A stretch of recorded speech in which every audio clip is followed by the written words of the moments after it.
നമസ്കാരം. Prime time ന്യൂസിലേക്ക് പ്രിയ പ്രേക്ഷകർക്ക് സ്വാഗതം. ഞാൻ ഗോകുൽ രവി. വിശദമായ റിപ്പോർട്ടുകളിലേക്ക്. സാമ്പത്തിക തട്ടിപ്പ് കേസിൽ മോൺസൺ മാവുങ്കലിന്റെ മുൻ മാനേജർ അറസ്റ്റിൽ. ചങ്ങനാശ്ശേരി സ്വദേശി നിധി കുര്യനെയാണ് വഞ്ചനാക്കുറ്റം ചുമത്തി വാകത്താനം പോലീസ് അറസ്റ്റ് ചെയ്തത്. ചീരഞ്ചിറ സ്വദേശിയിൽ നിന്ന് 22 ലക്ഷം രൂപ തട്ടിയെടുത്തെന്നാണ് കേസ്. ടോബി ജോൺസൺ ചേരുന്നുണ്ട് വിശദാംശങ്ങളുമായി. ടോബി, ഇത് നേരത്തെയുള്ളൊരു പരാതിയിലെ നടപടിയാണോ? ഈ മാനേജർ മറ്റേതെങ്കിലും കേസിൽ, ഈ മോൺസണുമായി ബന്ധപ്പെട്ട കേസുകളിൽ പ്രതിയായിട്ടുള്ള ആളാണോ? നേരത്തെ ഉള്ള ഒരു പരാതി തന്നെയായിരുന്നു. കഴിഞ്ഞ കുറച്ചു നാളുകളായി പോലീസ് ഇതുമായി ബന്ധപ്പെട്ടുള്ള അന്വേഷണത്തിലായിരുന്നു. തുടർന്നാണ് ഇന്നലെ ഇവരെ കൊച്ചിയിൽ നിന്നും കസ്റ്റഡിയിലെടുത്തത് എന്നുള്ള വിവരമാണ് നമുക്ക് ലഭിക്കുന്നത്. തുടർന്ന് ഇന്ന് ഇവരുടെ അറസ്റ്റ് രേഖപ്പെടുത്തുകയായിരുന്നു. ഏകദേശം 22 ലക്ഷം രൂപയോളം തട്ടിപ്പ് നടത്തി, ചിരചിര സ്വദേശിയിൽ നിന്ന് തട്ടിപ്പ് നടത്തി എന്നാണ്. അതും പുരാവസ്തുവുമായി ബന്ധപ്പെട്ടുള്ള ഒരു തട്ടിപ്പാണെന്നുള്ള വിവരം തന്നെയാണ് ലഭിക്കുന്നത്. എന്തായാലും ഇവരെ കോടതിയിൽ ഹാജരാക്കി ഇപ്പോൾ റിമാൻഡ് ചെയ്തിട്ടുണ്ട്. മറ്റ് പലരിൽ നിന്നുമായി ഇതുപോലെ സമാനമായ രീതിയിൽ പുരാവസ്തു നൽകാമെന്ന് പറഞ്ഞ് പലരിൽ നിന്നും പണം തട്ടിയതായിട്ടുള്ള വിവരവും നമുക്ക് പോലീസിൽ നിന്നും ലഭിക്കുന്നുണ്ട്. ഈ വിവരങ്ങളും പോലീസ് വിശദമായിട്ട് അന്വേഷിച്ചു വരികയാണ്. എന്തായാലും വരും ദിവസങ്ങളിൽ കൂടുതൽ പരാതികൾ വന്നാൽ വിശദമായ അന്വേഷണത്തിലേക്ക് കടക്കാൻ തന്നെയാണ് ഉദ്ദേശിക്കുന്നത്. മോൺസൺ മാവുങ്കലുമായിട്ട് ബന്ധപ്പെട്ടുള്ള കേസുകളിൽ എന്തെങ്കിലും തരത്തിലുള്ള ബന്ധമുണ്ടോ എന്നതടക്കമുള്ള കാര്യങ്ങൾ പോലീസ് പരിശോധിച്ചു വരുന്നു എന്നുള്ള വിവരമാണ് നമുക്കിപ്പോൾ ലഭിക്കുന്നത്. ശരി, ടോബി ജോൺസൺ ആണ് വിവരങ്ങൾ നൽകിയത്. കോട്ടയത്ത് നിന്ന് മോൺസൺ മാവുങ്കലിന്റെ മുൻ മാനേജറായിരുന്ന നിധി കുര്യനെയാണ് ഇപ്പോൾ സാമ്പത്തിക തട്ടിപ്പ് കേസിൽ പിടികൂടിയിരിക്കുന്നത്. മാസപ്പടിയിൽ ഇഡി അന്വേഷണവും.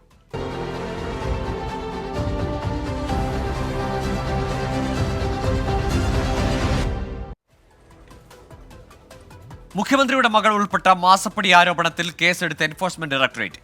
ഇഡി കൊച്ചി യൂണിറ്റാണ് അന്വേഷണം നടത്തുന്നത്. എൻഫോഴ്സ്മെന്റ് ഡയറക്ടറേറ്റ് പ്രഥമ വിവര റിപ്പോർട്ട് രജിസ്റ്റർ ചെയ്തു. Serious fraud investigation office register ചെയ്ത കേസിന്റെ അടിസ്ഥാനത്തിലാണ് ഇഡി അന്വേഷണം. ഏജൻസിയുടെ കൊച്ചി യൂണിറ്റാണ് അന്വേഷണം നടത്തുന്നത്. കള്ളപ്പണ ഇടപാട് നടന്നിട്ടുണ്ടോ എന്നാണ് ഇഡിയുടെ അന്വേഷണം. CMRL, മുഖ്യമന്ത്രിയുടെ മകൾ വീണയുടെ ഉടമസ്ഥതയിലുള്ള എക്സാലോജിക് സൊല്യൂഷൻസ്, KACDC എന്നിവയടക്കം അന്വേഷണ പരിധിയിൽ വരും. ആരോപണ വിധേയരെ നോട്ടീസ് നൽകി വിളിപ്പിക്കുന്ന നടപടിയിലേക്കും ഏജൻസി വൈകാതെ കടക്കും. അതേസമയം കേസിൽ CBI അന്വേഷണം കൂടി വേണമെന്ന് പരാതിക്കാരനായ ഷോൺ ജോർജ് പ്രതികരിച്ചു. ഇപ്പോൾ പ്രഖ്യാപിച്ചിട്ടുള്ള ഇഡിയുടെ അന്വേഷണം സ്വാഭാവികമായും SFI എൻക്വയറിയുടെ ഭാഗമായി തന്നെ വരേണ്ടതാണ്. സെക്ഷൻ 447 അനുസരിച്ച് തീർച്ചയായിട്ടും സാമ്പത്തിക കുറ്റകൃത്യങ്ങൾ ഇതിനകത്ത് ഇൻവോൾവ് ആണ് എന്ന് പ്രൂവ് ആയി കഴിഞ്ഞാൽ തീർച്ചയായിട്ടും ഇഡിയുടെ സാന്നിധ്യം ഈ കേസ് അന്വേഷണത്തിൽ ആവശ്യമാണ്. ഇഡിയുടെ മാത്രമല്ല, CBIയുടെയും സാന്നിധ്യം ഈ കേസ് അന്വേഷണത്തിൽ ആവശ്യമാണ്. മാസപ്പടി വിവാദവുമായി ബന്ധപ്പെട്ട പരാതിയിൽ SFIO നടത്തുന്ന അന്വേഷണം തുടരാൻ ഹൈക്കോടതി നേരത്തെ അനുമതി നൽകിയിരുന്നു. ഇതിനിടെയാണ് ഇഡിയും സമാന വിഷയത്തിൽ അന്വേഷണം ആരംഭിച്ചത്. ശ്രീകാന്ത്, 24, കൊച്ചി. മാസപ്പടിയിലെ ഇഡി നടപടിയിൽ രാഷ്ട്രീയ വിവാദം. ഇഡി അന്വേഷണം തെരഞ്ഞെടുപ്പ് പ്രഖ്യാപിച്ചപ്പോഴുള്ള സ്റ്റണ്ട് മാത്രമെന്ന വിമർശനവുമായി പ്രതിപക്ഷ നേതാവ് VD സതീശൻ. അതേസമയം ഇഡി BJPക്ക് വേണ്ടി കൂലിപ്പണിയെടുക്കുകയാണെന്ന് CPIM സംസ്ഥാന സെക്രട്ടറി MV ഗോവിന്ദൻ പ്രതികരിച്ചു. ലോക്സഭാ തിരഞ്ഞെടുപ്പ് പ്രചാരണത്തിനിടെയാണ് മുഖ്യമന്ത്രിയുടെ മകൾക്കെതിരായുള്ള മാസപ്പടി വിവാദത്തിൽ ഇഡി അന്വേഷണം. തെരഞ്ഞെടുപ്പ് അടുക്കുമ്പോഴൊക്കെ കേന്ദ്ര ഏജൻസികൾ സംസ്ഥാനത്ത് വട്ടമിട്ട് പറക്കുന്നുവെന്നായിരുന്നു ഇതുവരെയുള്ള CPIMന്റെ ആരോപണം. എന്നാൽ ഇക്കുറി ഒരു പടി കൂടി കടന്ന് എൻഫോഴ്സ്മെന്റ് ഡയറക്ടറേറ്റ് BJPക്ക് വേണ്ടി കൂലിപ്പണിയെടുക്കുന്നുവെന്നായിരുന്നു CPM സംസ്ഥാന സെക്രട്ടറിയുടെ പ്രതികരണം. ഇഡിയുടെ കാര്യം കൂലിക്ക് പണിയെടുക്കുന്നല്ലേ? രാജ്യത്തെ വിശ്വാസത തകർന്നു പോയി എന്ന് സുപ്രീം കോടതി പറഞ്ഞ ഏറ്റവും പ്രധാനപ്പെട്ട ഏജൻസിയാണ്. എന്നാൽ ഇഡിയുടെ വരവിനെ കോൺഗ്രസ് CPMനും BJPക്കും ഒരേപോലെ എതിരാക്കുകയാണ്. CPMും BJPയും തമ്മിലുള്ള സഹകരണത്തിന്റെ ഭാഗമായുള്ള അന്വേഷണമെന്നായിരുന്നു VD സതീശന്റെ ആരോപണം. സ്വർണ്ണക്കള്ളക്കടത്ത് കേസിലെ ഇഡി അന്വേഷണം എവിടെ എത്തി? ലൈഫ് മിഷൻ കൊലക്കേസിലെ ഇഡി അന്വേഷണം എവിടെ എത്തി? ഇഡി തെരഞ്ഞെടുപ്പ് പ്രഖ്യാപിച്ചപ്പോൾ ഒരു സ്റ്റണ്ടാണ്. പകരം ആ ഹവാലയുടെ അന്വേഷണം ഇല്ലാതായി. പരസ്പരം സുരേന്ദ്രനെ സഹായിച്ചു കൊടുത്തു. ഇഡി അന്വേഷണത്തിൽ പ്രശ്നമുണ്ടെങ്കിൽ കോടതിയെ സമീപിക്കട്ടെ എന്നായിരുന്നു തിരുവനന്തപുരത്തെ NDA സ്ഥാനാർത്ഥി രാജീവ് ചന്ദ്രശേഖറിന്റെ പ്രതികരണം. ED is instrument or CBI instrument. അവർക്ക് കോർട്ടില്ലേ? ഇവർക്ക് ബെയിൽ ഡിനൈ ചെയ്യുന്നു, ജയിലിൽ അയക്കുന്നു. അതാരാ ചെയ്യുന്നത്? കോർട്ട് സിസ്റ്റം അല്ലേ? ഇഡിയുടെ കേരളത്തിലേക്കുള്ള വരവ് തെരഞ്ഞെടുപ്പ് കളത്തിൽ UDFും NDAയും രാഷ്ട്രീയ ആയുധമാക്കുമ്പോൾ LDF ഉയർത്തുന്ന പ്രതിരോധം രാഷ്ട്രീയ ആകാംക്ഷയാകും. 24, തിരുവനന്തപുരം. മസാല ബോണ്ട് കേസിൽ ഇഡിയുടെ സമൻസ് ചോദ്യം ചെയ്ത് തോമസ് ഐസക് വീണ്ടും ഹൈക്കോടതിയിൽ ഉപഹർജി നൽകിക്കൊണ്ടാണ് മുൻമന്ത്രിയുടെ നീക്കം. മുൻപ് സമൻസ് അയച്ചത് ചോദ്യം ചെയ്തുള്ള ഹർജി അന്തിമ വാദത്തിന് മാറ്റിയിരുന്നു. വീണ്ടും സമൻസ് അയക്കേണ്ട സാഹചര്യമില്ലെന്നും ഐസക് ചൂണ്ടിക്കാട്ടുന്നു. നിലവിൽ സമൻസ് അയച്ചത് കോടതിയെ അപമാനിക്കലാണെന്നും രാഷ്ട്രീയ പകപോക്കലാണെന്നും ഹർജിയിലുണ്ട്. അടിയന്തര സാഹചര്യം ഉണ്ടായാൽ സമീപിക്കാമെന്ന് ഹൈക്കോടതി നേരത്തെ ഐസക്കിനോട് വ്യക്തമാക്കിയിരുന്നു. ഹർജി തിങ്കളാഴ്ച ഹൈക്കോടതി പരിഗണിക്കും. കേന്ദ്ര സർക്കാരിനെ രൂക്ഷമായി വിമർശിച്ച മുഖ്യമന്ത്രി പിണറായി വിജയൻ അന്വേഷണ ഏജൻസികളെ ഉപയോഗിച്ച് പ്രതിപക്ഷ നേതാക്കളെ വേട്ടയാടുന്നു. ഭരണഘടനാ സ്ഥാപനങ്ങളിൽ കേന്ദ്രം അനാവശ്യമായി കൈകടത്തുന്നുവെന്നും രാജ്യത്തിന്റെ ഭാവി എന്താകുമെന്ന് ജനം ആശങ്കപ്പെടുന്നുവെന്നും കൊല്ലത്ത് ഭരണഘടനാ സംരക്ഷണ സദസ്സിൽ മുഖ്യമന്ത്രി പറഞ്ഞു. നമ്മുടെ രാജ്യത്തിന്റെ ഭാവി എന്താകുമെന്ന് ഉത്കണ്ഠപ്പെടുന്ന കോടാനുകോടി ജനങ്ങളാണ് ഇന്ത്യയിലുള്ളത്.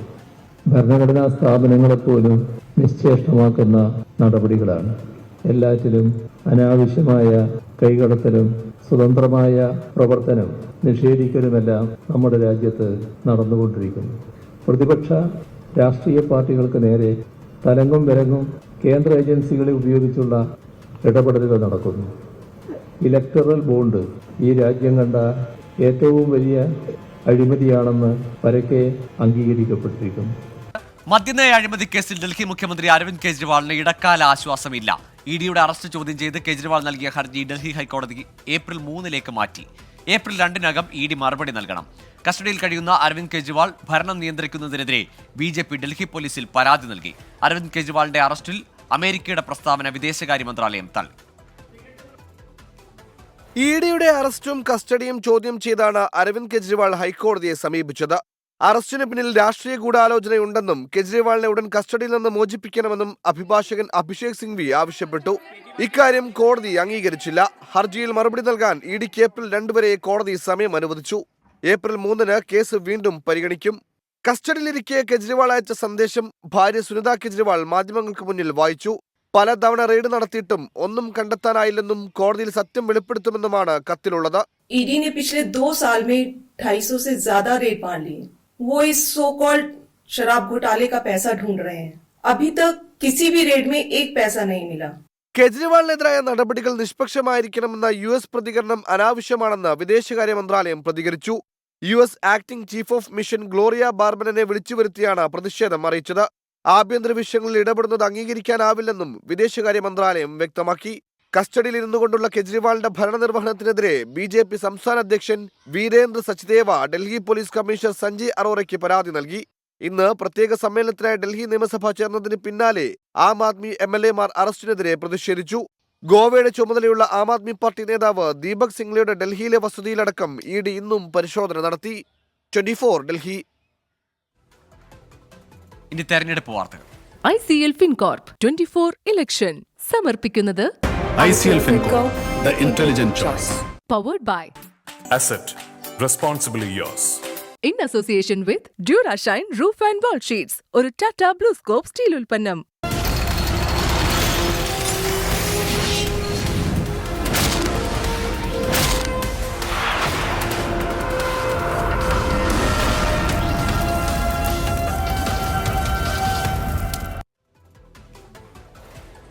ഇപ്പോൾ വരുന്ന വാർത്ത. അരുണാചൽ പ്രദേശ് നിയമസഭാ തെരഞ്ഞെടുപ്പിൽ നിലവിലെ മുഖ്യമന്ത്രി പെമാ ഖണ്ഡു ഉൾപ്പെടെ 5 BJP സ്ഥാനാർത്ഥികൾ ഏകപക്ഷീയ ജയത്തിലേക്ക്. ഇവർക്കെതിരെ ആരും നാമനിർദ്ദേശ പത്രിക നൽകിയില്ല. പത്രിക നൽകാനുള്ള സമയം പൂർത്തിയായി. ബൽറാം നെടുങ്ങാടി ചേരുന്നുണ്ട് വിശദാംശങ്ങളുമായി. ബൽറാം, എന്താണ് ഇങ്ങനെ ഒരു സവിശേഷമായ സാഹചര്യത്തിന്റെ അവിടെ ഉണ്ടായത്? വിശദാംശങ്ങൾ. ഗോകുൽ, അരുണാചൽ പ്രദേശിൽ നിയമസഭാ തെരഞ്ഞെടുപ്പിലാണ് സമാനതകളില്ലാത്ത ഒരു സാഹചര്യം ഉണ്ടായിരിക്കുന്നത്. മുഖ്യമന്ത്രി പേമ ഖണ്ഡുവിനെതിരെ എതിരില്ല ഇത്തവണ എന്നുള്ളതാണ്. നാമനിർദ്ദേശ പത്രിക സമർപ്പിക്കാനുള്ള അവസാന സമയം ഇന്ന് വൈകിട്ട് 5 മണിക്ക് അവസാനിച്ചു. എന്നാൽ മുഖ്യമന്ത്രി പേമ ഖണ്ഡു മത്സരിക്കുന്ന മുക്തോ മണ്ഡലത്തിൽ മറ്റ് ആരും തന്നെ പേമ ഖണ്ഡു അല്ലാതെ മറ്റൊരു എതിർ സ്ഥാനാർത്ഥി പോലും നാമനിർദ്ദേശ പത്രിക സമർപ്പിച്ചിട്ടില്ല. മറ്റ് 4 മണ്ഡലങ്ങളിലും കൂടി സമാനമായ സാഹചര്യം ഉണ്ടായിട്ടുണ്ട്. ജിക്കെ ടക്കോ, കൂടാതെ ന്യോട്ടോ ഡുക്കോം, റത്തു ടക്കി, മുക്ചി മിത്തി തുടങ്ങിയ മറ്റ് 4 സ്ഥാനാർത്ഥികൾക്കാണ് എതിരില്ലാത്ത സാഹചര്യം ഉണ്ടായിരിക്കുന്നത്. എന്തായാലും തെരഞ്ഞെടുപ്പ് കമ്മീഷൻ ഇവരുടെ ജയം ഇതുവരെയും ഔദ്യോഗികമായി പ്രഖ്യാപിച്ചിട്ടില്ല. ഈ നാമനിർദ്ദേശ പത്രിക പിൻവലിക്കാനുള്ള സമയം അത് മാർച്ച് 30-നാണ് പൂർത്തിയാക്കുക. അതിനുശേഷം മാത്രമായിരിക്കും പേമ ഖണ്ഡു അടക്കമുള്ള 5 സ്ഥാനാർത്ഥികളുടെ ജയം, ഏകപക്ഷീയമായ ജയം ഔദ്യോഗികമായി തെരഞ്ഞെടുപ്പ് കമ്മീഷൻ പ്രഖ്യാപിക്കുക. ഗോകുൽ. ശരി ബൽറാം, ഏതായാലും അങ്ങനെ കോൺഗ്രസ് പൂർണ്ണമായും തുടർച്ച നീക്കുമെന്ന പ്രഖ്യാപനം ഉൾപ്പെടെ അവിടുത്തെ BJPയുടെ സംസ്ഥാന പ്രസിഡന്റൊക്കെ നടത്തിയതാണ്. ആ സാഹചര്യത്തിന് സമാനമായ അല്ലെങ്കിൽ സവിശേഷമായ അല്ലെങ്കിൽ പ്രത്യേകത ഏറെ ഞെട്ടിപ്പിക്കുന്ന അല്ലെങ്കിൽ അമ്പരിപ്പിക്കുന്ന ഒരു സാഹചര്യമാണ് അരുണാചൽ പ്രദേശിൽ നിന്ന് വരുന്നത്. 5 BJP സ്ഥാനാർത്ഥികൾക്ക് എതിർ സ്ഥാനാർത്ഥികളില്ല എന്നതാണ് ബൽറാം നെടുങ്ങാടി നൽകിയ വിവരം. 4 സംസ്ഥാനങ്ങളിലായി 14 ലോക്സഭാ മണ്ഡലങ്ങളിൽ കൂടി സ്ഥാനാർത്ഥികളെ പ്രഖ്യാപിച്ചു കോൺഗ്രസ്. ഉത്തർപ്രദേശിലെ 4 സീറ്റുകളിൽ ഉൾപ്പെടെയാണ് 8ാം ഘട്ട സ്ഥാനാർത്ഥി പ്രഖ്യാപനം. അമേഠി, റായ്ബറേലി മണ്ഡലങ്ങളിൽ ഇത്തവണയും തീരുമാനമായില്ല.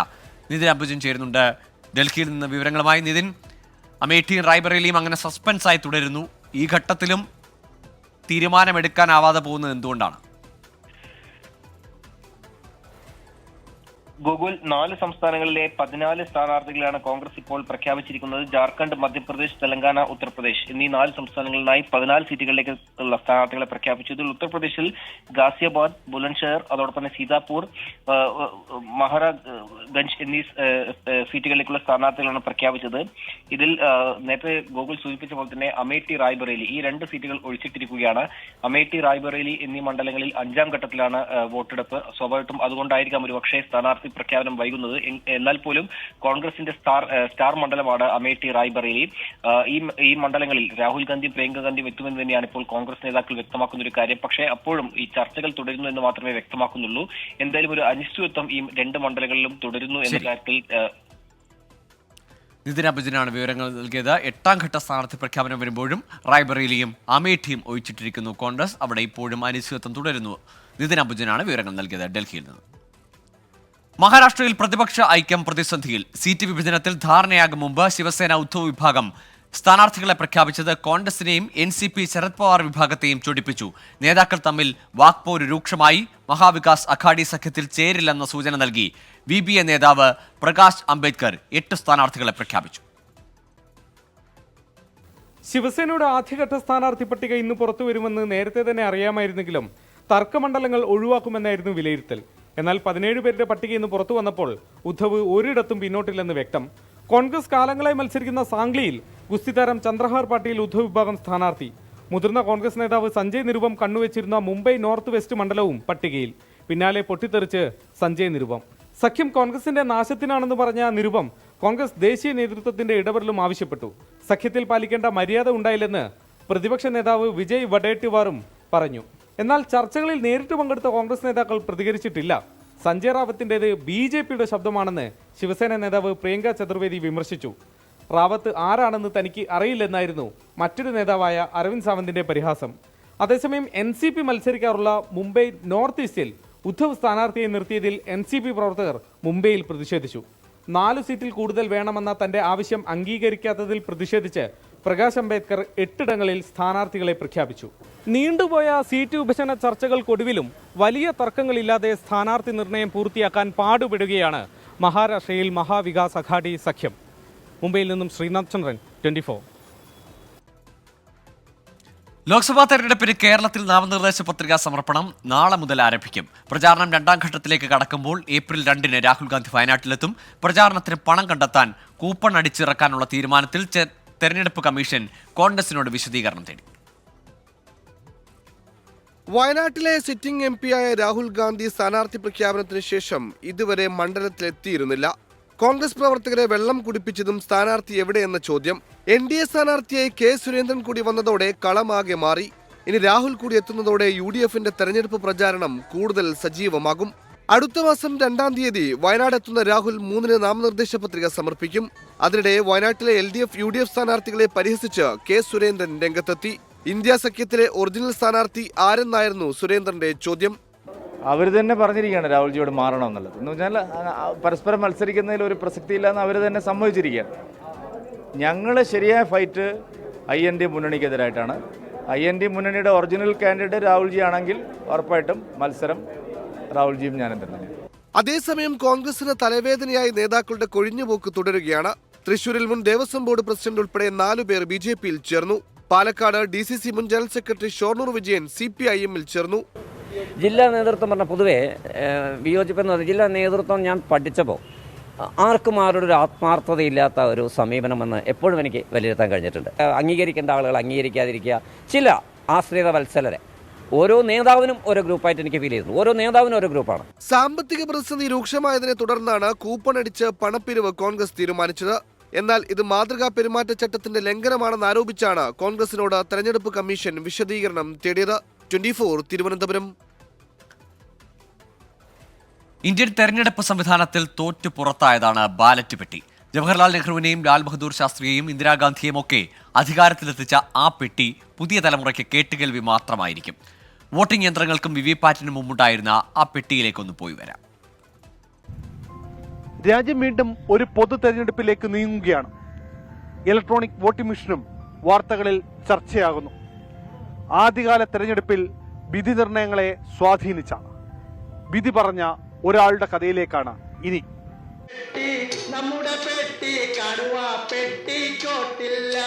ഒരു കാലത്ത് തോൽക്കുന്ന എതിരാളികളെ കളിയാക്കാൻ രാഷ്ട്രീയക്കാർ വിളിച്ചിരുന്ന മുദ്രാവാക്യമായിരുന്നു ഇത്. ഇന്ന് കേൾക്കാനേയില്ല. അതുപോലെ തന്നെ ആദ്യകാല തെരഞ്ഞെടുപ്പുകളിൽ ഉപയോഗിച്ചിരുന്ന ബാലറ്റ് പെട്ടികളെക്കുറിച്ചും ഇന്നത്തെ യുവ വോട്ടർമാർക്ക് അറിവില്ല. പക്ഷേ അത്തരമൊരു ബാലറ്റ് ബോക്സ് സ്വന്തമായുള്ള ഒരാളുണ്ട് കൊല്ലത്ത്. കൊല്ലം സ്വദേശി ഫെസ്റ്റസ് മനോജാണ് ആദ്യകാല ബാലറ്റ് ബോക്സിന്റെ ഉടമ. 1951 ഒക്ടോബർ 25-നും 1952 ഫെബ്രുവരി 21-നും ഇടയിലാണ് ഇന്ത്യയിൽ ആദ്യ പൊതുതെരഞ്ഞെടുപ്പ് നടന്നത്. തെരഞ്ഞെടുപ്പിന് രാജ്യത്താകെ 12 ലക്ഷത്തോളം ഇരുമ്പ് ബാലറ്റ് പെട്ടികൾ ഉപയോഗിച്ചു എന്നാണ് കണക്ക്. അന്നത്തെ ഹൈദരാബാദ് സ്റ്റേറ്റ് ഗവൺമെന്റിന്റെ ഉടമസ്ഥതയിലുള്ള ആൽവിൻ കമ്പനി നിർമ്മിച്ച പെട്ടികളിലൊന്നാണ് കുണ്ടറ മനോരേഷ്മയിൽ ഫെസ്റ്റസ് മനോജിന്റെ പുരാവസ്തു ശേഖരത്തിലെ തെരഞ്ഞെടുപ്പ് സ്പെഷ്യൽ. ഇന്ന് ഏകദേശം ഒരു 50 വയസ്സ് പ്രായമുള്ള ഒരാൾ, 50 വയസ്സ് പ്രായമുള്ള ഒരാളൊക്കെ ആണെങ്കിൽ അവരുടെ ആദ്യ വോട്ട്, കൃത്യമായിട്ട് വർഷം പറയാൻ ഒക്കുന്നില്ല, ആ ഒരു പ്രായക്കാരൊക്കെയാണ് ആദ്യത്തെ ഒരു വോട്ട് ഈ ബാലറ്റ് പേപ്പറിൽ ചെയ്ത് ഈ ബാലറ്റ് ബോക്സിനകത്ത് ഇട്ടിട്ടുണ്ടാവും. അതിനുശേഷം പിന്നീട് അവർ വോട്ടിംഗ് മെഷീൻസിലാണ് എല്ലാം ചെയ്തേക്കുന്നത്. ആൽവിൻ 1951 എന്ന പെട്ടിയിൽ രേഖപ്പെടുത്തിയിട്ടുണ്ട്. പുരാവസ്തുക്കൾ ശേഖരിക്കുന്നത് വിനോദമാക്കിയ ഫെസ്റ്റസ് മനോജ് എറണാകുളത്ത് നിന്നാണ് പെട്ടി സംഘടിപ്പിച്ചത്. രാജ്യം വീണ്ടും ഒരു പൊതു തെരഞ്ഞെടുപ്പിനെ നേരിടുമ്പോൾ മനോജേട്ടന്റെ കയ്യിലുള്ള രാജ്യത്തെ ആദ്യത്തെ തെരഞ്ഞെടുപ്പിന്റെ ബാലറ്റ് ബോക്സും വീണ്ടും സജീവ ചർച്ചകളും വാർത്തകൾ ഇടം പിടിക്കുകയുമാണ്. കൊല്ലത്തുനിന്ന് ക്യാമറാമാൻ രാജ്കിറിനൊപ്പം അരുൺ രാജ്, 24. പൂക്കോട് വെറ്ററിനറി കോളേജ് വിദ്യാർത്ഥി JS സിദ്ധാർത്ഥന്റെ മരണത്തിലെ അന്വേഷണം CBIക്ക് വിട്ടുകൊണ്ടുള്ള രേഖകൾ സംസ്ഥാനം കേന്ദ്ര പേഴ്സണൽ മന്ത്രാലയത്തിന് കൈമാറി. ആഭ്യന്തര വകുപ്പിലെ സ്പെഷ്യൽ സെൽ DYSP നേരിട്ട് ഡൽഹിയിലെത്തിയാണ് രേഖകൾ നൽകിയത്. വെറ്ററിനറി സർവകലാശാലയുടെ പുതിയ VC-ആയി ഡോക്ടർ KS അനിൽ ചുമതലയേറ്റു. CBI അന്വേഷണം ശുപാർശ ചെയ്തുള്ള വിജ്ഞാപനം വന്ന 17-ാം ദിവസമാണ് പ്രൊഫോമ അടക്കമുള്ള രേഖകൾ സംസ്ഥാനം കേന്ദ്രത്തിന് കൈമാറിയത്. Special cell DYSP S Sreekanth നേരിട്ടാണ് രേഖകൾ നൽകിയത്. പ്രഥമ വിവര റിപ്പോർട്ടിന്റെ ഇംഗ്ലീഷ് പകർപ്പ്, അന്വേഷണ നാൾ വഴി മൊഴികൾ, മഹസർ, പോസ്റ്റ്മോർട്ടം റിപ്പോർട്ടുകൾ എന്നിവയടക്കം 8 വിവരങ്ങൾ അടങ്ങിയതാണ് പ്രൊഫോമ. സർക്കാരിന്റെ അനാസ്ഥ പുറത്തായതോടെ ഇന്നലെ രാത്രിയാണ് DYSP റാങ്കിലുള്ള ഉദ്യോഗസ്ഥനെ രേഖകൾ കൈമാറാൻ ചുമതലപ്പെടുത്തിയത്. തന്ന സാധനം ഞാൻ കൊടുത്തിട്ടുണ്ടോ? അത്രേ ഉള്ളൂ, വേറൊന്നും പറയാനില്ല. എന്നാൽ രേഖകൾ കൈമാറുന്നതിലെ വീഴ്ച മുഖ്യമന്ത്രിയുടെ അറിവോടെ എന്നാണ് പ്രതിപക്ഷ ആരോപണം. ദിവസങ്ങൾ കഴിഞ്ഞിട്ടും അതിന്റെ നടപടിക്രമങ്ങൾ പൂർത്തിയാകാതിരുന്നത് ആഭ്യന്തര വകുപ്പിന്റെ ഗുരുതരമായ വീഴ്ചയാണ്. സസ്പെൻഷനിലായ വിദ്യാർത്ഥികളെ തിരിച്ചെടുത്ത് വിവാദത്തിലായ ഡോക്ടർ PC ശശീന്ദ്രൻ രാജിവെച്ച ഒഴിവിലാണ് മണ്ണുത്തി വെറ്റിനറി സർവകലാശാല പ്രൊഫസറായ ഡോക്ടർ KS അനിലിനെ ഗവർണർ നിയമിച്ചത്. സിദ്ധാർത്ഥന്റെ മരണവുമായി ബന്ധപ്പെട്ട എല്ലാ അന്വേഷണങ്ങളോടും സഹകരിക്കുമെന്ന് VC-ആയി ചുമതലയേറ്റ ഡോക്ടർ KS അനിൽ പറഞ്ഞു. അതേസമയം സിദ്ധാർത്ഥന്റെ മരണത്തെക്കുറിച്ച് അന്വേഷിക്കാൻ ഗവർണറും സമാന്തരമായി നീക്കം നടത്തുന്നുണ്ട്. പ്രത്യേക സമിതിയെ ഉടൻ നിശ്ചയിക്കുമെന്നാണ് വിവരം. 24 തിരുവനന്തപുരം. ചരിത്രപരമായ തീരുമാനവുമായി കേരള കലാമണ്ഡലം. മോഹിനിയാട്ടം ക്ലാസുകളിൽ ആൺകുട്ടികൾക്ക് പ്രവേശനം നൽകാൻ തീരുമാനം. അടുത്ത അധ്യയന വർഷം മുതൽ പ്രവേശനം അനുവദിക്കാനാണ് ഇന്നു ചേർന്ന ഭരണസമിതിയുടെ തീരുമാനം. അധിക്ഷേപ പരാമർശങ്ങളിൽ സത്യഭാമയ്ക്കെതിരെ ഡോക്ടർ RLV രാമകൃഷ്ണൻ പോലീസിൽ പരാതി നൽകി. ഡോക്ടർ RLV രാമകൃഷ്ണനെതിരായ അധിക്ഷേപ പരാമർശങ്ങൾക്ക് പിന്നാലെ കലാമണ്ഡലത്തിൽ മോഹിനിയാട്ടം ക്ലാസുകളിൽ ആൺകുട്ടികൾക്ക് പ്രവേശനം നൽകാത്തത് ഏറെ ചർച്ചയായിരുന്നു. ഇതിനു പിന്നാലെ പുതിയ ഭരണസമിതി അംഗങ്ങളെ ഉൾപ്പെടുത്തി ചേർന്ന യോഗത്തിലാണ് സുപ്രധാന തീരുമാനം. അജണ്ടയായി വിഷയം ഉൾപ്പെടുത്തിയിരുന്നില്ലെങ്കിലും വൈസ് ചാൻസലർ നിർദ്ദേശം മുന്നോട്ട് വയ്ക്കുകയായിരുന്നു. ഭരണസമിതിയിലെ മുതിർന്ന അംഗമായ കലാമണ്ഡലം ഗോപി നിർദ്ദേശത്തെ പിന്തുണച്ചു. കഥകളിയിൽ പെൺകുട്ടികൾക്ക് പഠനത്തിന് അവസരം ഒരുക്കാനായെങ്കിൽ എന്തുകൊണ്ട് മോഹിനിയാട്ടത്തിൽ ആൺകുട്ടികൾക്ക് അവസരം നൽകിക്കൂടാ എന്നായിരുന്നു ചോദ്യം. പിന്നാലെ മറ്റംഗങ്ങളും അനുകൂലിച്ചു. ലിംഗഭേദമന്യേ എല്ലാ ഡിപ്പാർട്ട്മെന്റുകളിലും വിദ്യാർത്ഥികൾക്ക് പ്രവേശനം ഉറപ്പാക്കുമെന്ന് വൈസ് ചാൻസലർ ബി അനന്തകൃഷ്ണൻ പറഞ്ഞു. പ്രാവീണ്യത്തെയും അഭിരുചിയെയും ആസ്പദമാക്കിയാണ് അഡ്മിഷൻ നടക്കുന്നത്. അത് പ്രാക്ടീസ് ബേസ്ഡ് ടെസ്റ്റ്, ഓഡിഷൻ ഉണ്ടാവും. അവിടെ നമ്മൾ ഒരിക്കലും അത് ജെൻഡർ ഭേദമന്യേ ആയിരിക്കും സംഭവിക്കുക. ലിംഗവിവേചനം അവശേഷിച്ചത് മോഹിനിയാട്ടത്തിൽ മാത്രമാണ്. വൈകിപ്പോയെങ്കിലും മാറ്റത്തിന്റെ ഭാഗമാകാൻ കഴിഞ്ഞതിൽ സന്തോഷമെന്ന് ഭരണസമിതി അംഗങ്ങൾ പറഞ്ഞു. കൂടാതെ പുതിയ 3 കോഴ്സുകൾ തുടങ്ങാനും തീരുമാനിച്ചു. 24 തൃശൂർ. കാസർഗോഡ് ഉപ്പളയിൽ സ്വകാര്യ ബാങ്കിന്റെ ATMൽ നിറയ്ക്കാനെത്തിച്ച 50 ലക്ഷം രൂപ പട്ടാപ്പകൽ കൊള്ളയടിച്ചു. ഇന്ന് ഉച്ചയ്ക്ക് 2:30 സംഭവം. പോലീസ് അന്വേഷണം ആരംഭിച്ചു.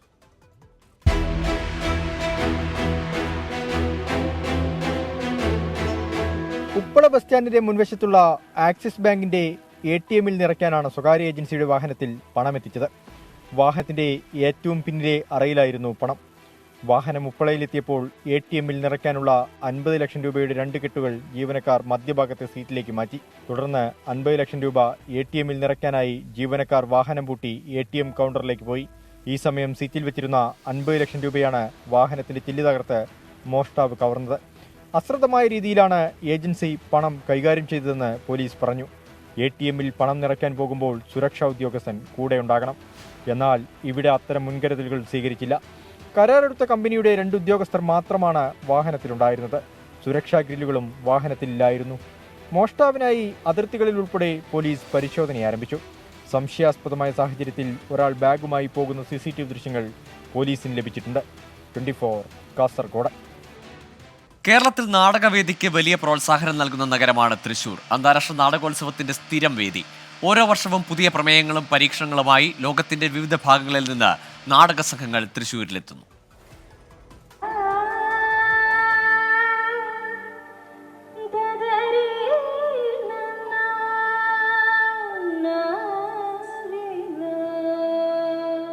നാലുപുറവും ഇരുട്ടു വ്യാപിക്കുമ്പോഴും പ്രതീക്ഷയുടെ കിരണങ്ങൾ പ്രകാശിപ്പിക്കുകയാണ് ഓരോ നാടകവേദിയും. ലോകത്തിന്റെ പ്രക്ഷുബ്ധമായ കാലങ്ങൾ നേരെ പിടിച്ച കണ്ണാടിയിലെന്ന പോലെ നാടകവേദികളിൽ പ്രതിഫലിക്കുന്നു.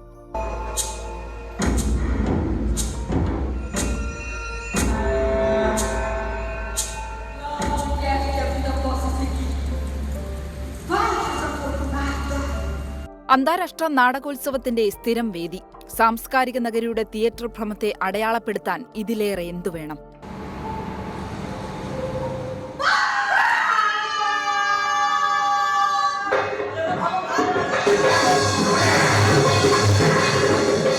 സംഗീത നാടക അക്കാദമിയുടെ ആസ്ഥാനം എവിടെയായിരിക്കണമെന്ന ചോദ്യത്തിന് മറ്റൊരു സാധ്യത ആരും ആലോചിച്ചതുപോലുമില്ല. 1958 സാംസ്കാരിക നഗരിയിലേക്ക് ഒരു അക്കാദമി കൂടിയെത്തി. തൃശൂർ ലാലൂരിലെ സ്കൂൾ ഓഫ് ഡ്രാമ കൂടി പ്രവർത്തനം തുടങ്ങിയതോടെ നാടക സിനിമാ മേഖലയ്ക്ക് തൃശൂർ സമ്മാനിച്ചത് അതുല്യ പ്രതിഭകളെയാണ്. ഇന്നും സാംസ്കാരിക നഗരിയിൽ തിയേറ്റർ മോഹവുമായി എത്തുന്നവർ നിരവധിയാണ്. അന്യം നിൽക്കാതെ അരങ്ങിനെ സജീവമാക്കുന്ന പുതുപരീക്ഷണങ്ങളെയും തൃശൂർ ഇരുകൈയും നീട്ടി സ്വീകരിക്കുന്നു. 24 തൃശൂർ. ഇനി ചില വാർത്തകൾ ചുരുക്കത്തിൽ. നെയ്യാറ്റിൻകര കൊടങ്ങാവിളയിൽ യുവാവിനെ വെട്ടിക്കൊന്നു. 23 വയസ്സുള്ള ആദിത്യനാണ് കൊല്ലപ്പെട്ടത്. സാമ്പത്തിക ഇടപാടിനെ ചൊല്ലിയുള്ള തർക്കമാണ് കൊലപാതക കാരണമെന്ന് സൂചന. ഈ മാസം 31 ഡൽഹിയിൽ ഇന്ത്യ മുന്നണി സംഘടിപ്പിക്കുന്ന മഹാറാലിയിൽ തൃണമൂൽ കോൺഗ്രസ് പങ്കെടുക്കും. സീറ്റ് വിഭജനത്തെ ചൊല്ലി ഭിന്നതയുണ്ടായെങ്കിലും റാലിയുമായി സഹകരിക്കാനാണ് തൃണമൂൽ കോൺഗ്രസിന്റെ തീരുമാനം. ഹരിത വിവാദത്തിൽ നേതൃത്വത്തെ വിമർശിച്ചതിന് പുറത്തായ മുൻ MSF നേതാക്കളെ മുസ്ലിം ലീഗ് തിരിച്ചെടുത്തു. MSF മുൻ സംസ്ഥാന general secretary Latheef Thurayur, KM Fawas എന്നിവർക്കെതിരായ അച്ചടക്ക നടപടിയാണ് റദ്ദാക്കിയത്. സംസ്ഥാനത്തെ വൈദ്യുതി ഉപയോഗം സർവകാല റെക്കോർഡിൽ. ഇന്നലെ 103.86 ദശലക്ഷം യൂണിറ്റ് വൈദ്യുതിയാണ് ഉപയോഗിച്ചത്. പ്രൈവറ്റ് ന്യൂസിൽ ഇനി നാളത്തെ നോമ്പ് തുറ സമയം. Al Muqtadir gold and diamonds പുണ്യങ്ങളുടെ പൂക്കാലം സമർപ്പിക്കുന്നത് എല്ലാ ആഭരണങ്ങളും ഇപ്പോൾ പണിക്കൂലിയില്ലാതെ വാങ്ങാം. അൽ മുക്താദിർ ജ്വല്ലേഴ്സ്.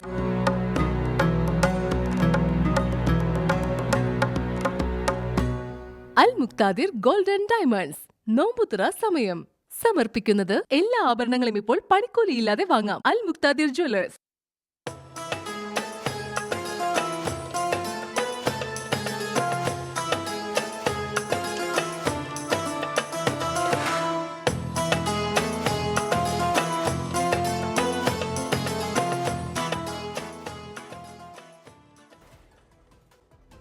ഭീമയുടെ പുതിയ ഷോറൂം നാളെ കോഴിക്കോട് ഉദ്ഘാടനം ചെയ്യും. മാവൂർ റോഡിലാണ് പുതിയ വലിയ ഷോറൂം ഒരുങ്ങുന്നത്.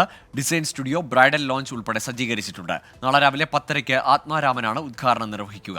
വിലക്കയറ്റം സ്വർണ്ണ വ്യാപാരത്തെ പൊതുവിൽ ബാധിച്ചിട്ടുണ്ടെന്നും എന്നാൽ കോഴിക്കോട് വ്യാപാരത്തിന്റെ 20% ഭീമയ്ക്കാണെന്നും ഉടമസ്ഥർ വാർത്താ സമ്മേളനത്തിൽ പറഞ്ഞു. ഭീമ ഉടമസ്ഥരായ ബി ഗിരിരാജൻ, ബാലചന്ദ്ര കിരൺ, ഋഷികേശ് തുടങ്ങിയവർ വാർത്താ സമ്മേളനത്തിൽ പങ്കെടുത്തു. ഇതോടെ പ്രൈം ടൈം ന്യൂസ് പൂർണ്ണമാകുന്നു. Good night.